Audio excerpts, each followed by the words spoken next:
कुर्मी की पार्टी और माल कमाओ और अपना पार्टी को चलाओ। बालू के में पैसा चल रहा है, चाहे गाय का पैसा चल रहा है, चाहे कोयला का पैसा चल रहा है, तो पता कीजिए आपका एनटीपीसी का पैसा चल रहा है, कॉलेजेस का पैसा चल रहा है, तो कहां कहां इन लोग धांधली कर रहे हैं। और मैं ये जो है जयराम की पार्टी और जयराम खुद पैसा ले रहे हैं। बोलूंगी आदिवासी बेटी हूं, आदिवासी बेटी रहूंगी और अंतिम समय तक लड़ूंगी और अपने प्रकृति पूजक होने का प्रमाण मुझे किसी को देने की आवश्यकता नहीं है। जितने भी बौखलाहट है लोगों में, तो मैं उनको ये बताना चाहती हूँ कि वहां भौंकिए जहां भौंकने की जरूरत है। कुर्मी की पार्टी और माल कमाओ और अपना पार्टी को चलाओ। ये आदिवासी बनना इतना आसान नहीं है। आदिवासी का हक और अधिकार खाने के लिए आप जो लगातार प्रयास कर रहे हैं, वो प्रयास विफल होगा। ये सिर्फ और सिर्फ राजनीतिक स्टंट है। अगर कहते थे, सोचते थे कि ये काशी में एक भारी है, मैं इंतजार कर रही थी इस समय का, इस मोमेंट का। आज मैं बहुत खुश हूं कि मुझे पार्टी ने इसलिए निकाला क्योंकि वो अपने कुर्मी समुदाय के प्रति बहुत ही लॉयल है। और यदि वो अपनी कुर्मी पार्टी के प्रति इतने लॉयल है, अगर वो पूरी संपूर्ण पार्टी के अगर होते, तो इससे पहले मैं झंडा प्रकरण को ईसाई समुदाय का लगातार विरोध की कि वो हमारा आरक्षण नहीं खा सकते। आदिवासियों का आरक्षण वही खा सकता है जो आदिवासी है, जो रूढ़िवादी परंपरा को मानने वाले प्रकृति पूजक जो है और विद्यमान विधि में जो अंकित है, विद्यमान विधि से जो बाहर चले गए हैं, वो आरक्षण के हकदार नहीं होते हैं। मैंने उनका जब लगातार विरोध किया, तब भी पार्टी के तरफ से किसी का मुंह नहीं खुला। उन्होंने कभी भी आदिवासियों के पक्ष में बात को नहीं रखा और मैं इस दिन का बेसब्री से इंतजार कर रही थी कि इन लोगों का जो चल रहा है, चाहे बालू के में पैसा चल रहा है, चाहे गाय का पैसा चल रहा है, चाहे कोयला का पैसा चल रहा है, तो पता कीजिए आपका एनटीपीसी का पैसा चल रहा है, कॉलेजेस का पैसा चल रहा है, तो कहां कहां इन लोग धांधली कर रहे हैं। और मैं ये जो है जयराम की पार्टी और जयराम खुद पैसा ले रहे हैं। और अगर सबसे पार्टी में थी तब क्यों नहीं आरोप लगाया? इसीलिए मैं इस मौके का इंतजार कर रही थी, कि समय का इंतजार कर रही थी। पहले लगाती तो फिर वो लोग अनर्गल बातें, जिस तरीके से छेछा लेदर कर रहा है सोशल मीडिया में, एक औरत को किस तरीके से दबाया जाए, या तो फिर मेरे बारे में, जो परिवार के बारे में इन लोग जो कह रहा है, तो ये बात पूरी तरीके से पता नहीं चलता। ये ईसाई के समुदाय के बारे जब मैं बोली तो इनका प्रतिक्रिया नहीं दिखा, लेकिन कुर्मी के बारे में बोली तो इनकी प्रतिक्रिया साफ दिखी कि वो सिर्फ कुर्मी की पार्टी है। मुझे लगता था कि सभी धर्मों के लोगों को लेकर के चलने वाला है जयराम महतो, लेकिन यहाँ पे लग रहा है कि वो सिर्फ और सिर्फ अपनी पब्लिसिटी से खुद की उपलब्धि गिनवा रहे हैं। क्षेत्र की जो कमियां हैं उसको गिनवानी चाहिए।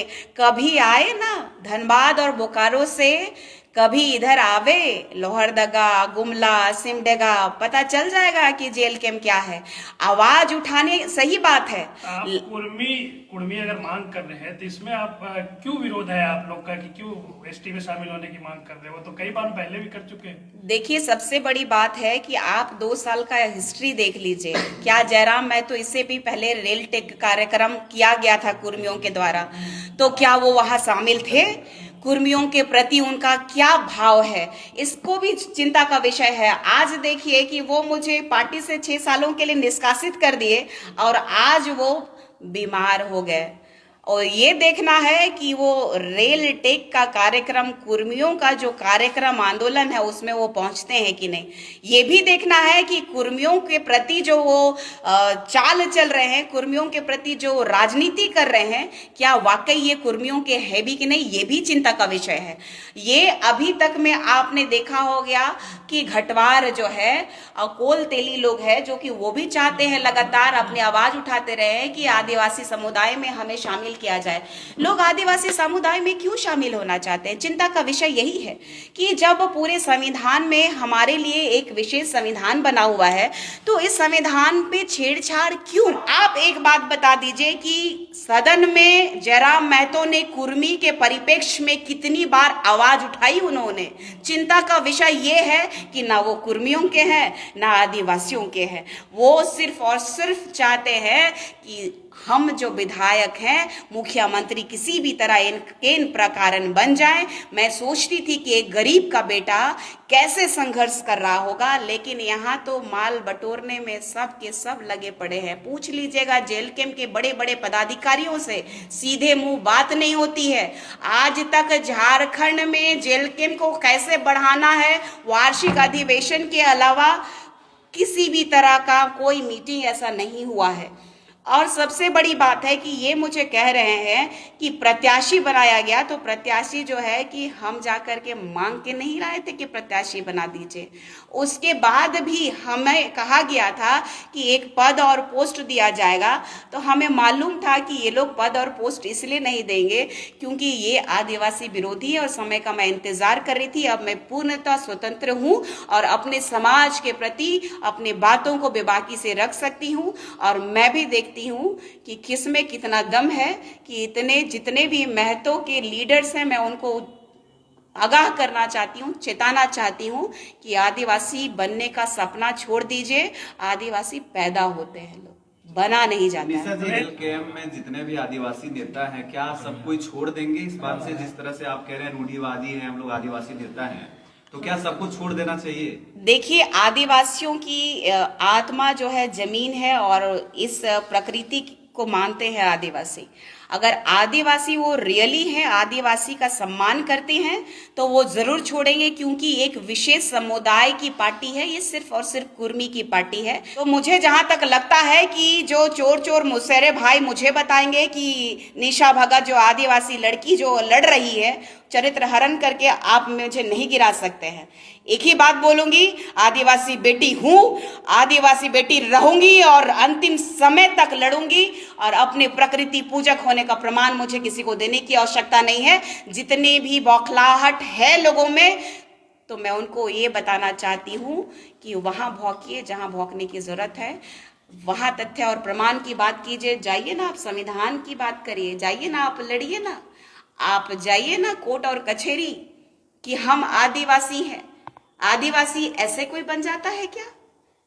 दुर्भाग्य है और हंसी के पात्र हैं ये लोग। तो इतने दिनों से आप जेल कैंप में थी, क्यों नहीं मुखर तौर पर बोल रही थी? जब पार्टी से निकाला गया तभी क्यों निशा भगत जो इतना मुखर तौर पर जयराम खिलाफ मोर्चा खोले हुए?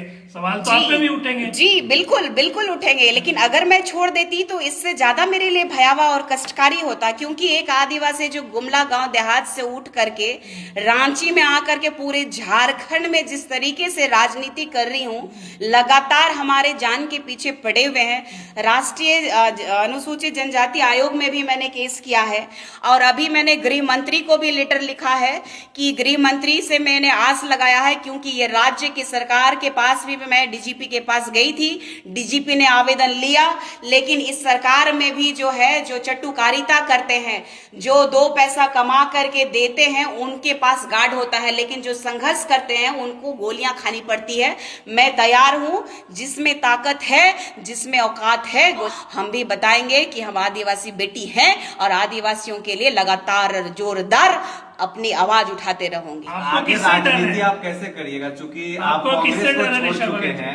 आपको किससे डर है निशा भगत? सबसे पहली बात है कि क्रिश्चियन कम्युनिटी के लोगों ने सभी चर्चों में मेरा नाम का फरमान निकाल दिया है और यहाँ से लेकर के वेटिकन तक ने इन लोगों ने मीटिंग किया कि ये जो है लड़की आदिवासियत का हक हमें खाने नहीं देगी, क्योंकि ये जानती है कि आदिवासी जो एसटी हैं उसका आरक्षण जो है कि दूसरे लोग नहीं खा सकते, क्योंकि एक आदिवासी समुदाय में दूसरे धर्म के लोग नहीं आ सकते। लेकिन ईसाई धर्म में हिंदू, मुस्लिम, सिख, ईसाई, बांग्लादेशी सभी आकर के हमारा हक और अधिकार खाना चाह रहे हैं। और दूसरी बात रही कि इस पार्टी की बात की जाए तो ये सिर्फ और सिर्फ सिंगल एजेंडे में चल रही है, कुर्मी की पार्टी, और माल कमाओ और अपना पार्टी को चलाओ।